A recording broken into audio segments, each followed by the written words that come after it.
ممكن تكون قاعد في بيتك بتشرب قهوتك زي كده بالظبط، طاقتك قليلة، عندك كسل مش طبيعي، ثقتك بنفسك قليلة. ممكن يكون بسبب هرمون واحد بس في جسمك، ألا وهو التستوستيرون.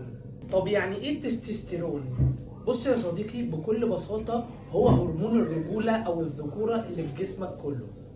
هو المسؤول عن بناء العضلات والطاقة والنشاط والصحة والتركيز. كل ما يكون في الطبيعي وعالي بشكل صحي فحياتك هتكون في المظبوط. لما التستوستيرون بيقل بتبدأ تحس بحاجات زي تعب وكسل طول الوقت، مفيش طاقة حتى للجيم، دهون بتزيد بسهولة، تركيز ضعيف، مزاجك مش ثابت، وثقتك في نفسك بتقل. والمشكلة ان في ناس كتير مفكرة ان ده الطبيعي وهو في الحقيقة لا. ومن اكبر خرافات عن التستوستيرون، ناس بتقولك لازم تاخد حقن عشان تعليه، وفي ناس تانية بتقولك الحديد لوحده كفاية، وفي ناس تقولك الاكل مش سبب رئيسي في تظبيط هرمون التستوستيرون. الحقيقة كل ده غلط. ممكن تعلي هرمون التستوستيرون طبيعي، مش لازم حقن، بس مش هتوصل للنسب اللي انت بتحقن بيها هرمون التستوستيرون، بس هيكون طبيعي.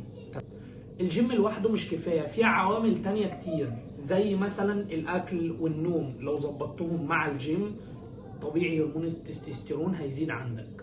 والناس اللي بتقول ان الاكل ملوش علاقة بهرمون التستوستيرون، لا، بحب اقول لك ان الاكل ممكن يكون شايل 50% من رفع هرمون التستوستيرون.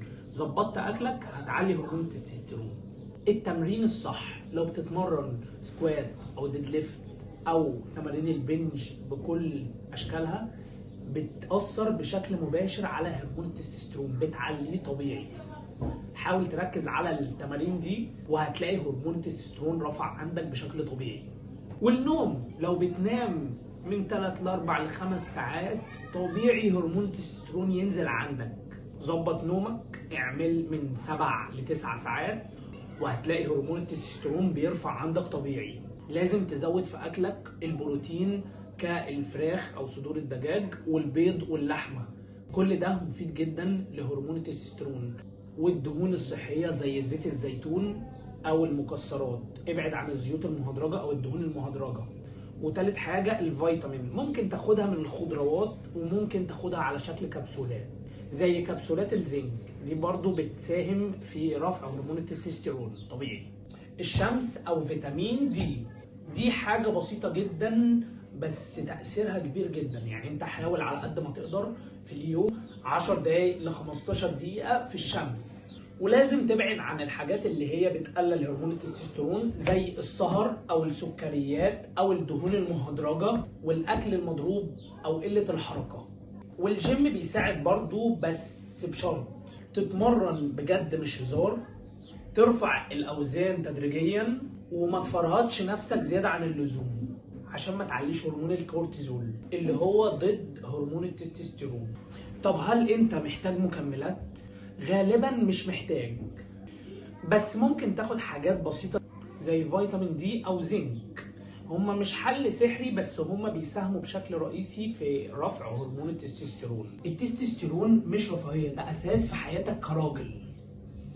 لو ظبطته جسمك هيبقى اقوى، ذهنك اصفى، وثقتك اعلى. ولو سبته هتفضل دايما حاسس ان في حاجه ناقصاك. ابدا من النهارده، نام كويس، كل كويس، وظبط حياتك، هتلاقي حياتك بقت احسن. واهم حاجه ما تنساش السبسكرايب لو انت بتتابعني على اليوتيوب، ولو على الفيسبوك ما تنساش اللايك والفولو. وسهله مش محتاجه فزلك.